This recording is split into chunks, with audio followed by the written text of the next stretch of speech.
오늘 말씀은요, 두 구절 말씀인데요. 베드로후서 3장 8절 9절 말씀 좀 보겠습니다. 베드로후서 3장 8절과 9절입니다. 사랑하는 자들아, 주께는 하루가 천년 같고 천년이 하루 같은 이 한 가지를 잊지 말라.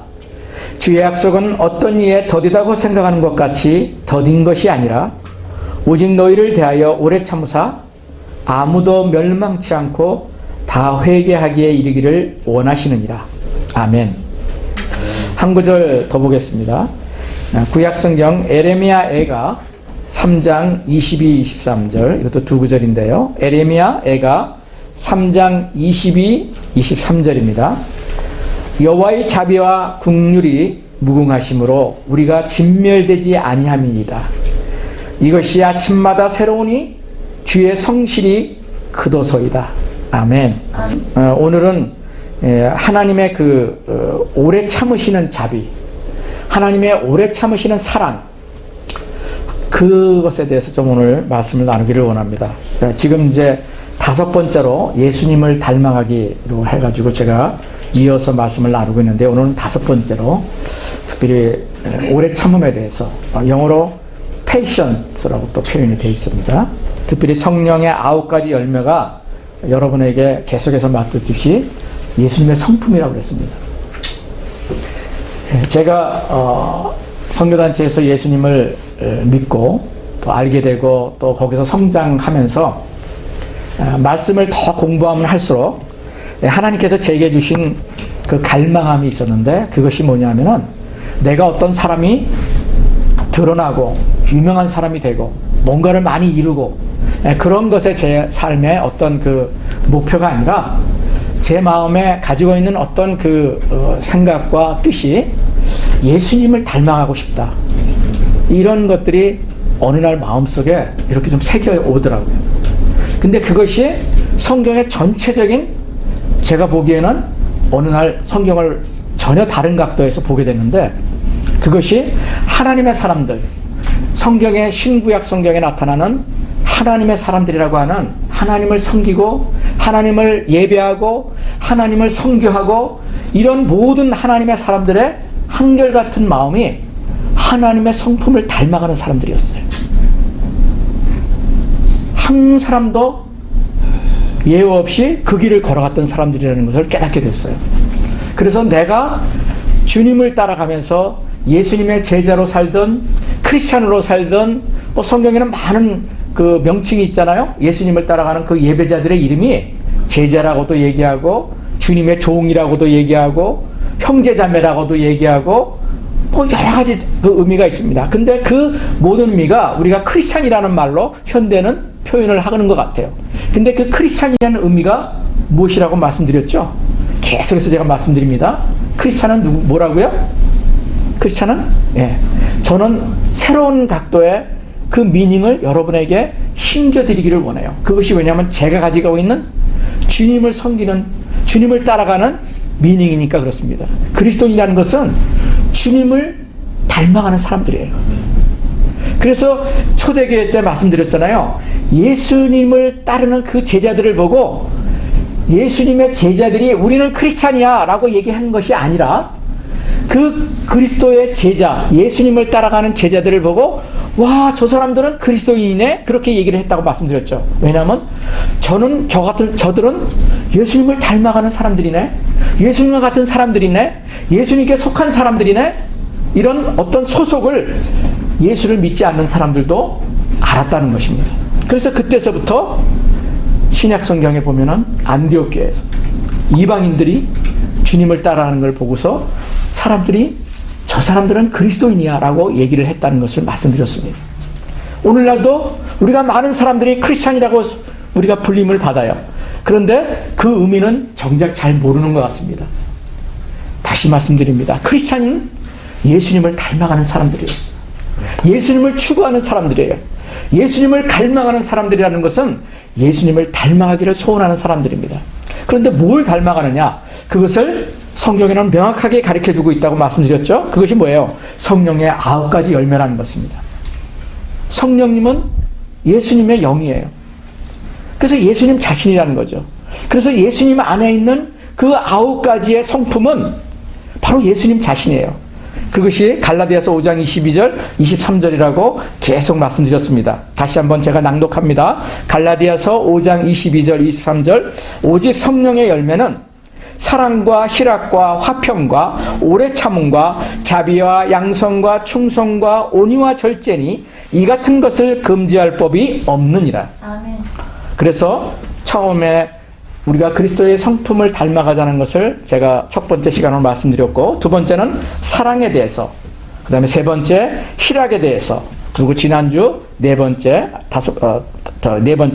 화평에 대해서, 피스에 대해서 말씀드렸고, 오늘은 오래 참음, 페이션스에 대해서 여러분과 나누고자 하는 것입니다. 요 기본적인 것을 이 9가지의 예수님의 성품을 우리가 나누면서 여러분 마음에 꼭 새겨 두셨으면 좋겠습니다. 저는 예수님의 성품, 이 9가지 성품을 이렇게 묵상하면서요, 이번 한 주간도 이렇게 시간이 나는 대로 묵상하면서 9가지 성품을 제가 닮아가고자 노력을 하는데, 사랑은 그래도 조금 이렇게 예수님과는 비교하면 형편없죠. 닮아가고자 하는 그런 마음이 그래도 조금씩 이렇게 제가 보이는 것을 보이는데, 또 희락, 기뻐하자, 여러분과 얼마나 남으니까. 우리가 크리스찬의 삶은 막 찌들려 있는 그 삶이 아니라, 내가 소유한 것이 많든 적든, 내가 짭을 가졌든 안 가졌든, 내가 건강이 좋든 안 좋든 간에 주님이 원하시는 것은 뭐예요? 항상 기뻐하라. Enjoy. Enjoy your life. 그래서 저는 그 단어가 굉장히 좋아요. 그래서 형제님, 자매님, 지금 있는 그 시간은 여러분에게 다시 돌아오지 않을 수 있습니다. 그 시간을 인조하십시오. 저는 그런 인사를 하기를 좋아하거든요. 그래서 이 인조이도 제가 조금 하고 있는 것 같아요. 그 다음에 희락, 말씀드렸죠. 화평. 제 별명이, 또 제가 추구하는 것이 피스메이커라고 그랬잖아요. 트러블 메이커가 아니라 내 인생이 나는 피스메이커가 되겠다. 그래서 제 닉네임을 피스메이커. 선교 나갈 때 저의 이름을 바꿔서 선교명을 서화평이라고 해서 지금도 그 명을 제가 한국 이름으로 쓰고 있다고 말씀드렸지 않습니까? 그것도 제가 조금 하는 것 같아요. 그런데 오늘 이 네 번째, 오래 참음. 이 예수님의 성품, 하나님의 성품은, 이 오래 참음은, 와, 내게 참 이게 힘든 거구나. 내가 참 안 되고 있는 영역이구나. 제가 여러분에게 이 말씀을 증거하기 위해서 준비하지만은, 저는 이 말씀을 제 말씀으로 묵상을 하거든요. 제 말씀으로 받고, 하나님이 이 말씀을 어떻게 나에게 생각하시는지, 내가 이 말씀에 대해서 어떻게 내 삶을 살아가고 있는 건지를 돌아보게 돼요. 근데 아직도 멀었더라고요. 아직도 멀었다. 그 많은 영역이 다 그렇고, 앞으로 나눌 자비, 양선, 충성, 온유, 절제, 이 내용도 마찬가지지만, 이 네 번째 오래 참음에서 제가 얼마나 많이 부족한지를 하나님 앞에 회개하며 생각하게 되더라고요. 오래 참음은 다시 말씀드리지만 하나님의 성품입니다. 로마서 9장 22절에 보면은 하나님은 오래 참음으로 관용하신다, 이렇게 한글로 번역이 되어 있어요. 하나님 자신이 오래 참으시는 분이에요. 그래서 오늘 본문을 보면은 이 베드로 사도는 그걸 알고 있었던 거예요. 사랑하는 자들아, 주께는 하루가 1000년 같고 1000년이 하루 같은 이 한 가지를 잊지 말라. 주의 약속은 어떤 이에 더디다고 생각하는 것 같이 더딘 것이 아니라 오직 너희를 대하여 어떻게 해요? 오래 참으사 아무도 멸망치 않고 다 회개하기에 이르기를 원하십니다. 하나님이 오래 참으시는 성품이 없으셨다면은 저나 여러분이나 아마 여기에 지금 없을 거예요. 저는 그걸 생각하게 되더라고요. 너 성질, 너 지금 잘못하고 있는 그런 것들, 너 예수를 믿으면서도, 목사면서도, 장로면서도, 집사면서도 너 그렇게 살아가는데, 너는 내 성경 말씀에 기록되어 있는 그것에 너는 택도 없어. 구약의 말씀을 기준으로 하면은 우리는 벌써 죽었어요. 구약의 말씀 보면 얼마나 두렵습니까? 죄를 범하고, 그런 죄를 보면은 그냥 하나님이 전염병을 통해서 땅을 갈라지게 해서 하나님의 그 진노의 화살을 통해서 그냥 사람들이 죽어나가더라고요. 이스라엘 백성들이. 근데 놀랍게도 2000년 전에 예수님이 이 땅에 오셔서 주님이 우리의 모든 허물과 죄를 십자가상에서 모두 다 맡으시고 죽으심으로 말미암아 우리가 한 번에 단 한 번에 그 모든 죄에서 사함을 받은 거예요. 그걸 우리가 셀베이션이라고 얘기하는 거예요. 구원이라고 얘기하는 거예요. 그래서 우리는 예수님을 떠날 수가 없어요. 그분 아니면 우리는 존재할 수가 없다는 거죠. 저는 시간이 날 때마다 종종 생각을 한다고 말씀드렸잖아요. 내가 어떻게 예수님을 믿게 됐지? 제 생각이 항상 계산적이고 정말 뭔가 이게 탁탁탁 재지 않으면은 살아갈 수 없는 그런 어떤 성격을 가지고 있는 내가 어떻게 의심도 없이 예수님이 as my savior, 주님은 나의 구원자이십니다, 이걸 어떻게 믿게 됐지? 지금도 신기해요. 내가 이것을 믿고 주님을 믿고 목사가 되고 선교사가 돼서 사람들에게 이 예수님을 증거하겠다는 것이 너무나도 신기할 때가 있어요. 그리고 하나님 앞에 고백합니다. 이건 하나님의 전적인 은혜입니다. 저는 그 일을 할 수 없는 악한 자였습니다.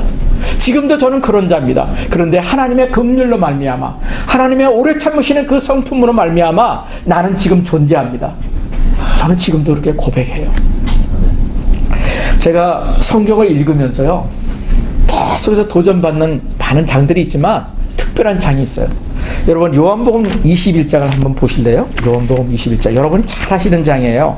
요한복음은 사복음서 중에서도 굉장히 중요한, 또 많은 사람들이 중요하면서도 읽히 읽는 그 복음서가 사복음서입니다. 근데 그 사복음서의 요한복음의 맨 마지막 장이 21장인데 저는 이 21장을 읽을 때마다 감격이 돼요. 이번에도 오래 참음에 대해서 제가 이렇게 말씀을 준비하면서 요한복음 21장이 기억이 되더라고요. 그래서 다시 읽었어요. 요한복음 21장은 어떤 얘기냐면요, 제가 한두 번은 말씀드렸을 거예요. 예수님이 이제 부활하셨어요. 십자가에 못 박혀 죽으시고 죽은 지 사흘 만에 다시 부활하신 거예요. 이 부활이라고 하는 것은 기독교에서만이 있는, 그래서 기독교를 부활의 종교라고 하지 않습니까? 그래서 예수님이 부활하신 것처럼 우리가 언젠가는 다 죽는단 말이죠. 교통사고로 죽든 암으로 죽든 자연사로 죽든 뭐 어떤 방법으로 수많은 사람들이 죽어가듯이 저도 여러분도 우리는 언젠가는 죽어요. 예수를 믿어도 죽어요. 예수를 안 믿어도 죽어요. 그런데 예수를 믿고 난 다음에 우리에게 있는 놀라운 기쁨과 놀라운 소망과 놀라운 것은 우리가 다시 resurrection, 부활한다는 겁니다. 그걸 예수님이 친히 보이신 거예요. 그게 예수님의 캐릭터이기도 하죠. 놀라운 캐릭터면서 하나님이 주신 은혜입니다. 그 예수님이 부활하셨어요. 그리고 부활하신 다음에 하늘로 막바로 올라가시지 않으시고 먼저 부활하신 다음에 그 주님이 부활하시기 전에 그 자기의 소망들이었고 모든 것이었던 예수님이 십자가에 맞혀 처참하게 돌아가시자 그들은 낭망했어요. 그리고 두려움으로 온전히 감싸진 채 숨어 있었다고요. 마가의 다락방에 숨어 있었다고요. 그런데 예수님이 그 제자들 앞에 나타나신 겁니다. 요 앞에 20장에 보면은 먼저 제자들에게 나타나셨어요. 근데 거기에 도마는 없었어요. 어디가 있는지 있었는지 모르지만 없었어요. 그래서 다시 또 나타나셔서 도마에게 나타나셔서 의심하고 있는 도마에게 너 내가 부활한 것을 못 믿는구나. 야, 너 여기 구멍 난 데다가 창자국 난 데다가 네 손가락을 한번 넣어봐. 왜냐면 창자국이 그대로 나타난 채 예수님은 부활하셨거든요. 못에 그 못 박힌 그 구멍 난 두 손, 그리고 창으로 찔린 그 모습이 부활하신 육체의 몸에 그대로 있었어요. 저는 묵상할 때마다 신기해요. 와, 부활하면은 육체는 그대로 있는 모양이구나. 저는 나중에 우리가 휴거되고 또 주님이 재림하시잖아요. 그런 모습들을 이렇게 연상해 보면은 나의 그 영적인 몸이 될 때, 그러니까 지금 여러분들이 육체를 입고 있잖아요. 예수님이 죽으시기 전에 우리의 육신을 입고 계셨던 것처럼 우리도 육신을 입고 있단 말이죠. 근데 이 육신이 언젠가는 죽고 난 다음에 다 썩어지더라도 우리가 부활할 때 어떻게 해요? 우리의 몸에 이 모습들이 그대로 있다는 거예요. 너무나 몰라요. 누구든지 알 수 있는 거예요. 지혜자매 하고서 부활한 다음에도 그것을 다 알 수 있듯이 예수님이 부활하신 그 몸이 영적인 몸이었지만 그 육체의 모습을 가지고 있었어요. 그리고 이제 21장에는 이제 다시금 디베랴 갈릴리 바다에 예수님이 나타나신 겁니다. 그런데 여기에서 놀라운 것을 보여줘요. 저는 이 베드로를 생각할 때마다요, 너무나 놀라요. 베드로는 아주 성질이 급한 사람이었습니다. 제가 그 성경을 이렇게 공부하면서 베드로에 대해서 그 공부를 해볼 때마다 이 베드로를 뭐라고 그랬냐면, 요한복음 1장 42절이면 여러분이 아시는 말씀이니까 그냥 들어보세요. 예수님이 베드로를 처음 봤을 때 예언을 하셨어요. 서로 잘 모를 때. 뭐라고 예언하셨냐면은, 내가 요한의 아들 시몬이니, 눈에 보이는 베드로는요, 그 베드로가 아니었어요. 시몬이었어요. 요한의 아들 시몬, 그냥 이름이 시몬이었다고요. 그래서 그 뜻은 뭐냐면은, 지금 너는 요한의 아들 시몬이야. 그런데 네가 장차 게바가 될 거야. 게바가 베드로거든요. 그게 반석이라는 뜻이라고 여러분 알고 계실 거예요. 락. 반석이 뭐예요? 바위덩어리 같다는 거예요. 근데 재밌는 건요, 여러분이 아마 들으셨는지 모르겠지만은, 이 게바가 되기 전, 베드로가 되기 전 베드로의 전 이름은 뭐라고 그랬어요? 시몬이라고 그랬죠. 사이먼. 시몬이라고 그랬단 말이에요. 그것도 요한의 아들 시몬이었어요. 근데 그 시몬이 어떤 뜻이냐면요, 그 사람의 베드로가 되기 전 과거의 정체성을 얘기하는 아이덴티티. 시몬의 아이덴티티는요, 구약에 어떻게 나타나는지 아세요? 창세기 34장에 보면은 시몬이라고 하는 이름이 나와요. 그 시몬이 누군지 아세요? 야곱의 12아들 중에 둘째 아들이 시몬이었어요. 근데 그 12아들 중에 시몬은요, 성질이 아주 개팍했던, 아주 대단히 급했던 사람이에요. 베드로의 조상을 얘기하는 겁니다. 그 시몬이 어떤 일이 일어났냐면은, 그 12아들 중에 여기 야곱의 아들이 있고, 그래서 12지파가 나타났잖아요. 이스라엘의 12지파가. 그 조상이 됐던 그 야곱의 12아들 중에 둘째가 시몬이었는데, 그 시몬이 어떤 일을 했냐면은, 여러분이 아실 거예요. 그 창세기 34장에 어떤 스토리냐면은, 그 여동생, 그 시몬의 동생의 여동생이 디나라고 있었는데, 디나가 여러 이제 텐트를 치면서 이동하는 족속이었으니까, 야곱과 그 아들들이 어느 날 세겜 땅에 들어간 거예요. 세겜이라고 하는 시리에 들어간 겁니다. 근데 거기에 들어가니까 새로운 것들이 많이 보이는 거야. 그러니까 이제 호기심에 이 딸 디나가 외출을 했던 것 같아. 부모님의 허락을 받았는지 안 받았는지 모르겠지만, 외출을 했는데 거기에 간 것이 하필이면은 그 세겜 땅에 족장이 사고 있는 어떤 종인데, 그 족장의 아들이 누구죠? 디나를 보고 한눈에 반해버린 거예요. 그래가지고 해서는 안 될 짓을 한 건데, 겁탈을 한 겁니다. 소위 말해서 강간을 한 거예요. 겁탈을 한 거예요.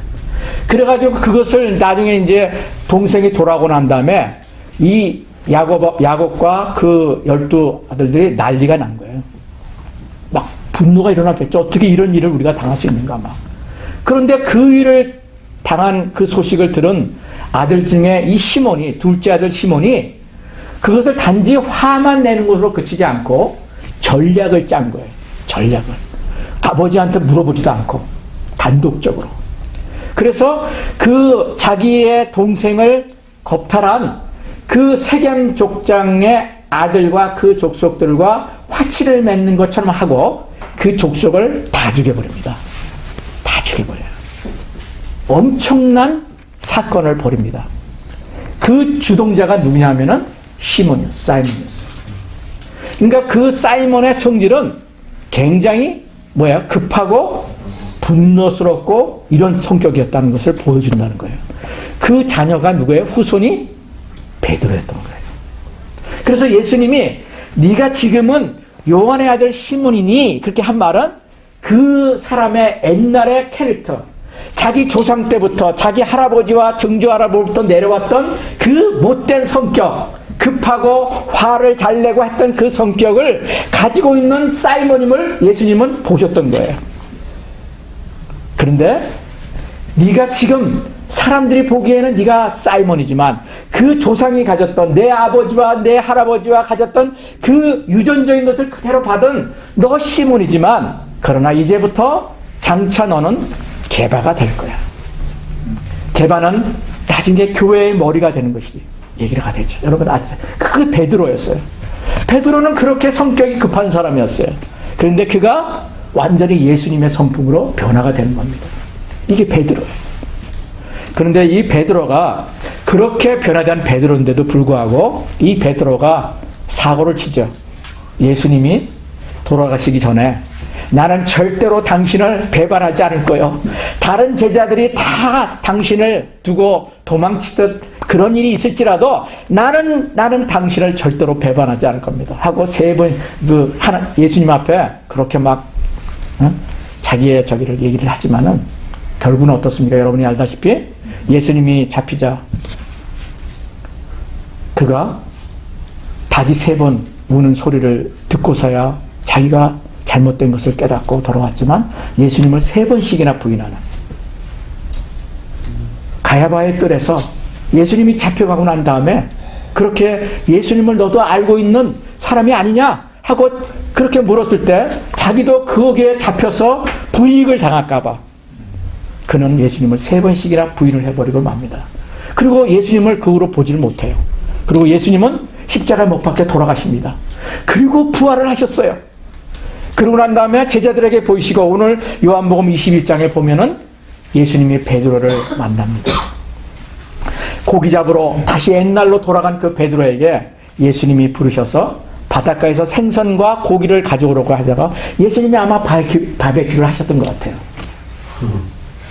저는 이 장이 굉장히 분위기를 이렇게 연상할 때마다 참 좋아요. 그래서 우리가 바베큐를 하고 떡을 떼고 하는 것은 예수님이 굉장히 좋아하시는 거예요. 그걸 통해서 예수님이 하고 싶은 얘기들을 나누고요. 서로 교제하면서 주님의 사랑을 더 싹 틔웠던 것이 바로 예수님의 그 모습을 보여주는 이 요한복음 5장 21장이에요. 그래서 예수님이 생선을 굽고 떡을 굽고 하셔서 얘들아 여기 와라. 베드로 여기 와. 그러고서 그들에게 떡과 고기를 주면서 예수님이 그 사랑을 그들에게 보이십니다. 그리고 이 15절 이후로 보면은 베드로에게 예수님이 말씀하세요. 네가 나를 사랑하느냐? 떡을 좀 이렇게 든든하게 먹인 후에 예수님이 아주 그 분위기를 잘 만드신 다음에 물어보신 말씀이 네가 나를 사랑하느냐? 이 유명한 성경 구절이에요. 3번씩이나 부인한 베드로에게 예수님이 3번씩이나 물으셨다는 것에 굉장히 미닝이 있다고 저는 생각했어요. 그런데 여기서 놀라운 건요, 베드로에게 야 베드로야 너 어떻게 그럴 수가 있냐? 내가 너를 어떻게 사랑했는데 네가 나를 3번씩이나 부인하고 네가 나를 배반하지 않는다고 그랬잖아. 그런데 어떻게 네가 나의 수제자 중에 수제자인 네가 어떻게 그럴 수 있니? 그렇게 말할 수 있을 것도 같은데 한 번쯤은 예수님이 전혀 말씀을 하지 않으세요. 부활하신 다음에 베드로를 만났을 때, 제자들을 만났을 때 제자들이 다 뿔뿔이 흩어지고 도망가고 두려워서 예수님을 부인하는 그런 모습을 보았음에도 불구하고 예수님은 제자들에게 그런 허물을 얘기하지 않으십니다. 특히 베드로에게 주님은 한마디도 얘기하지 않으세요. 그리고 예수님에게 마지막 말씀대로 내가 나를 사랑하니? 여러분 그 뭔가 찔림이 있었지 않겠어요? 베드로에게 예수님이 이렇게 사랑하셨는데 내가 예수님을 배신하고 그랬는데 그때 예수님이 나에게 떡을 주셔. 그 옛날에 그 모습을 가지고 나에게 다가오셨네. 그 베드로가 성경에는 표현이 없지만요 저는 그려져요. 베드로가 얼마나 마음을 졸였을까. 아예 예수님이 너희 놈 하고서 이렇게 좀 야단을 쳤으면은 더 낫지 않았을까. 베드로는 그런 생각하지 않았을까요? 그런데 이 베드로는 예수님 앞에 녹아집니다. 내가 나를 사랑하느냐? 내가 나를 사랑하느냐? 내가 나를 사랑하느냐는 그에게 베드로는 알았어요. 나는 더 이상 예수님을 떠날 수 없음을 알았어요. 이런 예수님을 나는 떠날 수가 없고 더 이상 배신할 수가 없다. 그거를 결단하는 시간이었어요. 그리고 그가 예수님이 예언한 것처럼 그 이후에는 그는 시몬이 아니라 베드로가 되는 것입니다. 저는 이것이 바로 예수님의 오래 참음의 모습이라고 봤어요. 예수님이 베드로에게만 그러신 게 아니라 저에게도 그러신 거예요. 저에게도. 절 오래 참고 계시는 거예요. 목사고 선교사였던 저도 지금도 주님은 저를 오래 참고 계시더라고요. 여러분들은 어떠실 것 같아요? 여러분도 마찬가지예요. 여러분의 직분이 무엇이든 예수님을 몇십 년 동안 믿었던 이거 관계없어요. 지식이 얼마나 많든 박사학위가 내가 몇 개라 할지라도 여러분 그거 관계없어요. 지금 내가 주님 앞에 어떤 자인가, 내가 주님의 그 음성을 들으며 주님의 성품을 닮아가고자, 주님의 그 오래 참음을 내 것으로 삼고자, 내가 되고자, 내가 그것을 바라보며 가는 그리스도인이라는 것입니다. 오늘날 한국교회와 미국교회 많은 교회들이 목표를 잊어버렸어요. 눈에 보이는 큰 건물, 수많은 사람들이 모여들어서 많은 헌금을 내서 많은 성교를 하고 그런 목표를 가지고 크리스찬들이 살아가지만, 교인들이 살아가지만 예수님을 닮아가고자 하는 목표를 가진 성도들은 그렇게 많지 않습니다. 그런 목회자는 그렇게 많지 않는 것 같아요. 부족한 제가 볼 때 그렇습니다. 그런데 성경은 전체는요, 예수님을 닮아가는 삶이에요. 하나님을 닮아가기를 원하는 거예요. 그렇지 않으니까 어떻게 해요? 교회는 많아지고, 교회는 엄청나게 큰 교회들이 여기저기, 세계의 제1교회가 대한민국에 있어요. 이렇게 많은 기독교의 융성이 됐음에도 불구하고 기독교가 개독교가 됐어요. 예수 믿는 사람들에게 말하기가 부끄러운 시대가 되어버렸어요. 왜 그래요? 거기에 예수님의 삶이 빠져버린 거예요. 예수님의 성품이 우리 그리스도인들 가운데 없어져 버린 거예요. 목사가 되고 장로가 되고 직분을 받으면요, 다 대우를 받으려고 해요. 심지어 여러분도 아다시피 목사 되고 장로 되고 하는데 다 돈을 내고, 심지어 안수받고, 장로 되기 위해서, 권사 되기 위해서 헌금을 얼마 내야 되지만이 권사, 장로로서 장립을 해주게 하고. 여러분, 이것이 제가 비난하는 게 아니라요, 제가 있던 교회도 그랬어요. 부교육자로 있던 교회도. 물론 말할세 의도는 좋습니다. 그렇게 물질을 헌신해서 우리 교회에 필요한 곳에 장로 장립하고 목사 안수할 때 그렇게 한 거라면 다 쓰는 거지. 좋은 의도죠. 그러나 그것이 한 번, 두 번, 10번을 하다 보니까 그것이 캐톨릭이 변질됐던 것처럼 이 교회가 변질이 돼버린 거예요. 그래서 누군가 그런 것에 관계없이 우리 한 사람 한 사람이 그리스도를 닮아가고자 애쓰는 그 사람들이 이 땅 가운데, 이 미국 땅 가운데, 이 한국 땅 가운데 우리 그리스도인들이 있을 때 저는 주님이 살아계시는 것을 볼 수 있다고 생각이 돼요. 그래서 저는 주님을 닮아가는 것에, 지금도 제가 ING지만 지금도 갈등하고, 하나님 제가 이거밖에 안 돼요. 때로는 울고 회개하고, 하지만 그것이 내 인생의 목표, 그리스도인으로서의 목표라는 것을 저는 너무나 감사합니다. 성경에 보면은요, 오래 참는 열매를 갖기 위해서 우리가 어떻게 해야 될지를 구체적으로 보여주고 있어요. 베드로 사도는 하나님의 오래 참음을 그래서 깨달았던 겁니다. 그래서 오늘 본문에 드릴 말씀 얘기했잖아요. 하나님의 한 구원이, 한 영혼이 구원받기 위해서 하나님은 그렇게 심판을 늦추시고 기다리신다는 거예요. 구약 성경에도 마찬가지예요. 여러분, 노아를 하나님이 그 이전서부터 에녹, 가게 할아버지 그 위에서부터 예언을 하게 하시잖아요. 내가 이 땅에 그 죄악이 너무나도 관영해서 내가 도저히 볼 수가 없다. 내가 이 땅을 멸할 것이다. 하나님의 사람인 이 에녹에게, 에녹 후손을 통해서 그 일을 하게 하시겠다고 하나님이 말씀하셔요. 그리고 그 일을 누구 때 이루세요? 우리가 너무나 살고 있는 노아의 방주 사건, 노아를 통해서 하나님이 이루시는 거예요. 근데 그것도 그냥 단번에 하나님이 행하시는 것이 아니라 그 노아의 홍수 사건, 물로 말미암아 이 땅 가운데 멸망이 임하는 그 사건을 화가 나신 하나님이 분노하셔서 단칼에 그날에 해치우신 것이 아니라 노아 때 120년 동안을 하나님이 기다리시는 거예요. 그래서 노아는 사람들에게 아마 수없이 욕을 얻어먹었을 거예요. 저 미친놈, 바다에다가도 배를 짓는 게 아니라 산 꼭대기에다 배를 짓는 사람이 어디 있습니까? 지금도 그런 사람이 있으면은 아마 또라이라고 얘기할 거예요. 그런데 그 시대 하나님의 말씀 그대로 순종해서 사람들이 자기를 미친 광이라 하든 무시라 하든 관계없이 그저 하나님의 그 말씀 순종해서 그가 아라랏산 머물렀던 그곳에 하나님이 그에게 말씀하신 그대로 그가 배를 짓어요. 그게 120년 동안이었어요. 그 120년은 배를 짓는 시간이 아니라 하나님의 오래 참으시는 기다림의 시간이었다는 거예요. 하나님의 waiting. 그래서 여러분 제가 자주 말씀드리잖아요. Believing is waiting. Waiting is believing. 믿음은 기다리는 것이다. 왜? 하나님의 성품이 기다림이셨으니까. 그래서 아까 말씀드렸어요. 저나 여러분이나 하나님의 그 오래 참으시는 성품이 없다면 우리는 멸망당할 수밖에 없어요. 오늘이라도 우리는 죽을 수밖에 없어요. 그런데 하나님의 그 오래 참으심이 한 영혼이 구원받기를 원하시는 이 베드로가 깨달았던 그 진리가 오래 참음에 대한 하나님의 그 캐릭터를 깨달았던 베드로가 그것을 성경에 기록해 둔 거예요. 우리가 오래 참는 성품을 맺기 위해서는 하나님 앞에 믿음의 선배들의 본이 어떤 것인가를 여러분이 공부하셔야 돼요. 제가 대충 말씀드려 볼게요. 이 믿음의 선배들이 어떻게 기다리는 성품 가운데 하나님과 함께 동행했냐를 볼 수 있어요. 사울 왕을 여러분 기억하시죠?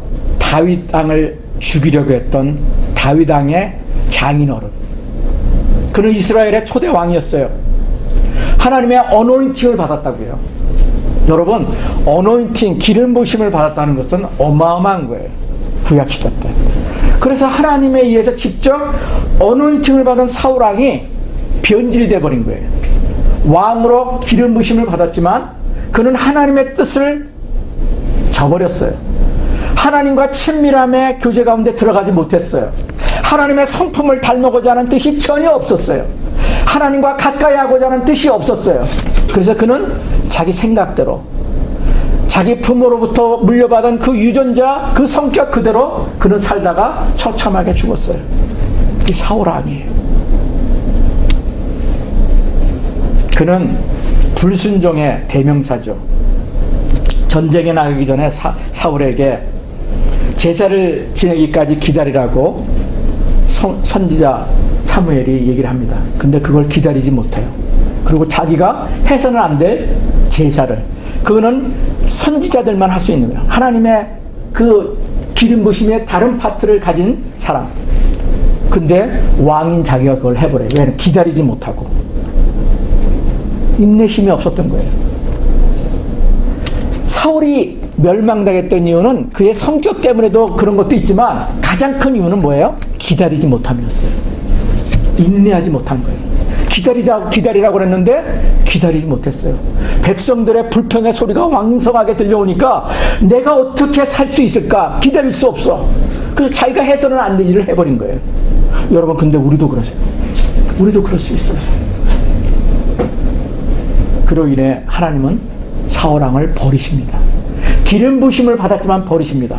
여러분, 이게 굉장히 중요한 우리에게 프린시플, 원리를 가르쳐줘요.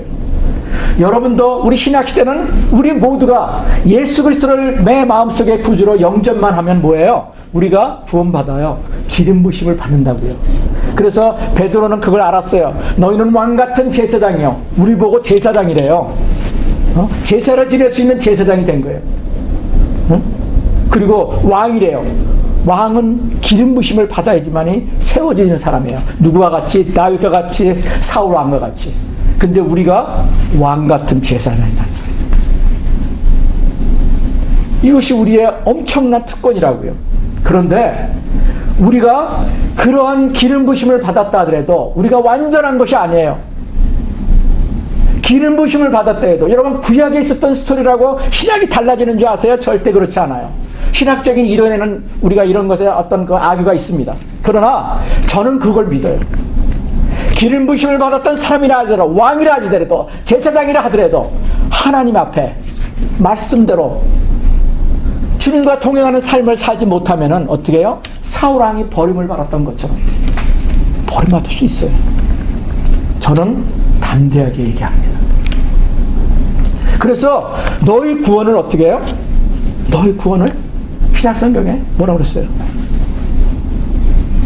너의 구원을 완전히 이뤘다고. 물론 구원의 확신이 저도 굉장히 중요하다고 여기는 사람입니다. 근데 여를 두려움으로 이루라는 거예요. 두려움. 그리고 매일매일 주님을 닮아가는 그 삶 가운데, 주님을 두려워하는 가운데, 주님을 가까이 하는 것에, 그리고 주님을 닮아가는 것에 너희 삶을 드려야 돼. 그렇지 않으면은 우리가 사단의 꾀인 가운데, 우리가 언제 어느 때 우리가 믿음의 길에서 떠날지 몰라요. 저는 제 친구하고도 이번에 잠깐씩 교제하면서 그런 얘기를 나눴어요. 참 마음이 아프다. 제가 청년 때, 믿음의 초기 때 그렇게 존경하던 한국의 그 기라성 같은 그 놀라우신 목사님들이, 믿음의 선배들이 그 재물 때문에, 자기의 그 명예 때문에, 자기가 세워진 그 교회의 왕국 때문에 그들이 옛날의 그 모습을 다 저버린 모습을 우리가 보게 되고, 신문지상에 그것이 다 드러나고, 세상 사람들에게 그것이 문제가 되는 것으로 선단하는 것이 얼마나 우리의 마음을 아프게 하는가. 내 선배가, 나의 그 믿음의 본을 보였던 선배가 그렇게 돼버렸다는 거예요. 저는 물론 기도합니다. 하나님, 그 믿음의 선배들 누구누구들을 하나님 돌이키게 하여 주시옵시고, 더 깨닫게 하시고, 초기에 그 믿음으로 돌아가게 하사 하나님의 기름 부심을 받은 그것을 잃어버리지 않게 축복하여 주시옵소서. 우리가 기도해 줘야 돼. 믿지 않는 자를 위해서 기도하고 우리가 복음을 전해야 되지만, 이 마지막 시대에 한 영혼이라도, 구원받은 영혼이 여러분 사단의 그 마귀의 올무 가운데 떨어져서 구원받지 못하는 그 슬픈 얘기가 우리에게 들리지 않아야 된다고요. 이것이 제가 될 수 있고 여러분이 될 수 있는 거예요. 우리가 깨어서 주님의 성품에 닮아가고자 갈망하는, 그것을 추구하는 삶을 끝까지 우리가 살아가지 않는다면 우리도, 나도 언제 그런 나락에 떨어질 줄 몰라요. 이것이 우리가 매일매일 주님과 동행해야 되는 거예요. Walking with God, walking with Jesus. 아멘. 그렇게 해야 되는 목적이에요. 아멘. 그런데 다윗을 보십시오. 다윗은요, 사울왕, 자기 장인이 그렇게 자기를 죽이려고 쫓아다녀도 하나님을 절대로 놓치지 않습니다. 그것을 어떻게 아냐고요? 시편 150편의 수많은 그 성경 구절들이 다 다윗이 쓴 거예요. 다윗의 기도들이에요. 다윗의 한탄이에요. 자기의 절망에 빠지고 있는, 자기를 죽이려 하는 그 많은 방해자들과 그 많은 자기를 해야 하는 자들을 향해서, 사람을 향해서 그 원망하고 불평하는 것이 아니라 하나님을 향해서 하소연하는 거예요. 하나님, 이 악한 것을 보고 계시죠? 근데 왜 하나님은 그만 계십니까? 우리의 마음에 그대로 토하고 있는 거예요. 우리도 어떨 때는 원망될 때가 있잖아요. 나의 환경이, 나를 힘들게 하는 사람이, 나의 남편이, 나의 아내가, 나의 자녀들이 우리를 그렇게 할 때가 있다고요. 이것이 우리의 인생이거든요. 그럴 때 사람에게 가지고 나가지 말라는 거예요. 다윗은 하나님께 가지고 나갔어요. 제가 그러잖아요. 때로는 욕하는 것도 필요하다고, 우리도. 근데 욕을 그 사람한테 얘기해서 하면 안 돼. 하나님 앞에 가서 다윗처럼 하라는 거죠. 하나님, 저 죽일 놈, 하나님이 가만 계실 거예요? 우리말로 하면 그런 것이 시편이에요. 시편은 아주 그런 내용들로 굉장히 많이 있어요. 하나님 앞에 가서 하소연하고 있는 거예요. 근데 이걸 하나님이 귀히 보시는 거예요. 내가 안다. 그리고 13년 만에 그 죽음의 골짜기를 다녔던 그 시편 23편이 그런 거잖아요. 내가 사망의 음침한 골짜기를 다닐지라도 해를 두려워하지 않을 것은 주의 지팡이와 막대기가 나를 안위한다. 나를 지키신다. 나를 돌보신다. 그 믿음이 다윗에게 있었던 거죠. 근데 사울에게는 그게 없었어요. 하나님을 찾는 게 없었어요. 성경 어디에 봐도. 그래서 사울이라는 건 어때요? 기름 부으심을 받았지만 멸망당했다고요. 이게 어마어마한 교훈이에요.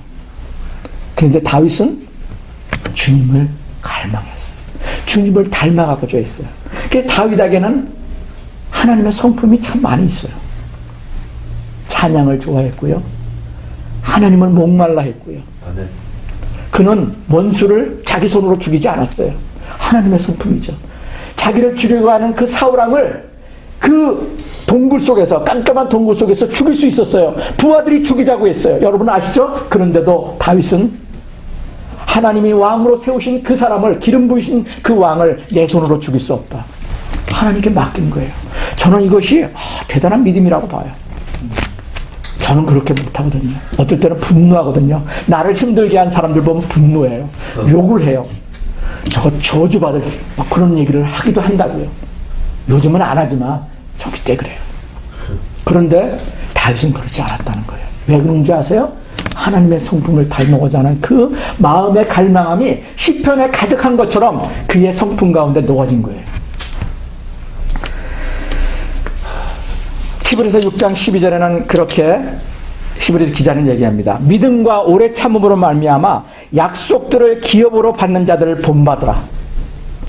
여기에서 본받으라고 하는데 누구를 본받아요?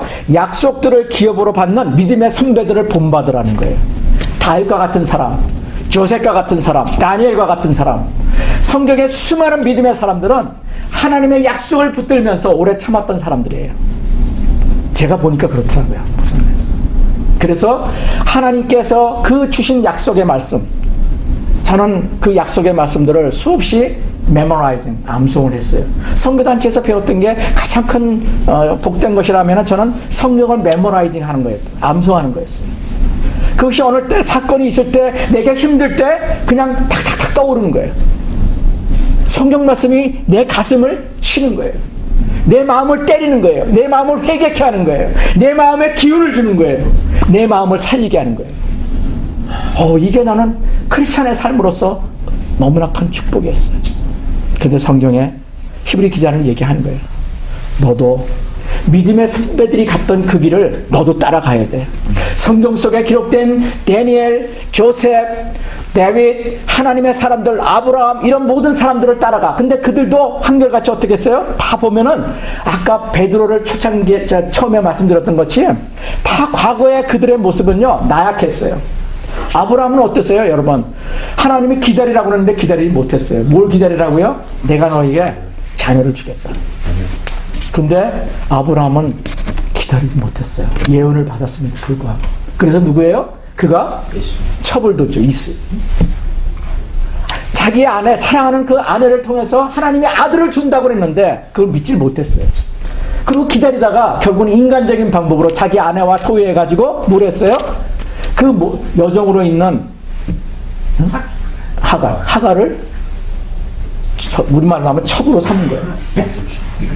거기에서 난 아들이 누구예요? 이스마엘. 지금 그 이스마엘이 지금까지도 2000년이 된 지금까지도 아랍 진영, 팔레스타인, 이 중동에 있는 이 분쟁이 끄지지 않는 그 전쟁의 씨앗이 된 거잖아요. 하나님이 기다리라고 할 때 기다리지 못하면요 그런 일이 생기는 거예요. 성경에는 다 그렇더라고요. 믿음의 조상인 아브라함도 그랬으니까. 근데 우리에게도 다 그런 게 있는 거예요. 제가 목사지만 제가 뭐 어떻게 완벽해요? 성질을 안 부리겠다고 해놓고 성질 부리더라고요. 그리고 또 돌아가서 후회하거든요. 근데 예수님의 제자들, 구약에 있는 제자들 다 그랬어요. 근데 그걸 정당히 하는 게 아니라 그럼에도 불구하고 주님 앞에 끊임없이 회개하고 나가는 거예요. 하나님, 제가 이거밖에 안 되는데 하나님 닮기를 원합니다. 예수님 닮기를 원합니다. 저를 불쌍히 여겨 주십시오. 그래서 저는 바디머의 기도가요 너무나도 중요한 기도라는 것을 오래전에 배웠어요. 다윗의 자손 예수여 나를 불쌍히 여겨 주시옵소서. 하나님, 내가 목사고 내가 선교사고 신앙생활을 몇십 년을 했다고 하지만은 하나님, 나는 불쌍히 여김을 받을 수밖에 없는 주님의 자녀일 뿐입니다. 하나님 도와주십시오. 그래서 여러분, 바울도요 자기는 날마다 죽는다고 고백하고 있어요. 로마서를 보면. 여러분, 바울이 어떤 사람입니까? 신약 성경에서 바울 같은 사람이 없어요. 능력이 있었고요. 선교에 대해서는 완전히 거장이었고요. 가는 곳마다 주님의 그 어떤 결정으로 말미암아 수많은 그런 유대인들이 다시금 개종하고 이방인들이 이방인의 사도가 돼서 수많은 영혼들이 주님께로 돌아왔어요. 엄청나게 일을 했던 사람이에요. 그 사람이 자기는 날마다 죽는데요. 그 얘기가 무슨 뜻인지요? 옛날에 자기가 살아나는 거예요. 옛날에 예수님을 핍박하고 그들을 잡아 옥에 가두려고 했던 그 악한 사울이었던 자기의 모습이 드러나고 있는 것을 바울은 주님의 제자로 따라가면서도 계속 보여줬던 거예요. 그러니까 그걸 자기를 계속 죽이기를 원하는 거예요. 내가 죽어야 된다. 내가 죽어야지 예수가 산다. 뭐 우리가 그런 책도 많지 않습니까? 그 진리가 거기에 있는 거예요. 여러분, 이것은 나쁜 고백이 아니에요. 이것은 잘못된 것이 아니에요. 바울의 고백이. 이것은 하나님의 자녀로서 살아가는 정상적인 주님의 제자의 모습이에요. 그러면서 우리가 어떻게 해요? 깎여 나가는 겁니다. 모난 부분들이 아주 둥그런 아름다운 성품의 둥그런 모습의 자갈로 바뀌는 거죠. 오늘 예수님의 성품을 닮아가기를 도전받고 또 그것을 기도하는 저와 여러분에게 이 오래 참음에 대한 놀라운 비밀이 우리 것이 되기를 간절히 소원합니다. 아멘. 그리고 여러분이 그것과 싸워야 돼요. 우리가 매일매일 거룩한 싸움을 싸워야 된다고 그러잖아요. Holy fighting. 그 Holy fighting이라는 것은 눈에 보이는 싸움이 아니에요. 눈에 보이지 않는 나의 옛날 성품들. 그 성경에는 옛 성품이 마귀의 성품이라고 얘기를 하잖아요. 이건 모든 성경에 있어서야 일목상통해지는 연결이에요. 눈에 보이지 않는 것과의 전쟁. 그것이 스피리추얼 워라고 그러고. 악한 마귀와의 전쟁이란 말이에요. 이것이 우리의 매일의 삶입니다. 그렇지만 하나님께 감사가 돼요. 하나님은 우리에게 너희는 승리할 수 있다는 거예요. 아멘. 제가 성경 말씀을 한 구절만 낭독하면은 시편 103편 8절에 이렇게 얘기합니다. 여호와는 자비로우시며 은혜로우시며 노하기를 더디하시며 인자하심이 풍부하심이로다. 아멘. 아멘. 할렐루야. 주님을 묵상하면은 내게 위로가 되는 거예요. 그래서 주님을 가까이 하는 거죠. 베드로전서 3장 20절도 이렇게 얘기합니다. 하나님이 오래 참고 기다리신다. 하나님이 오래 참고 기다리신다. 하나님은 기다리시는 분이에요.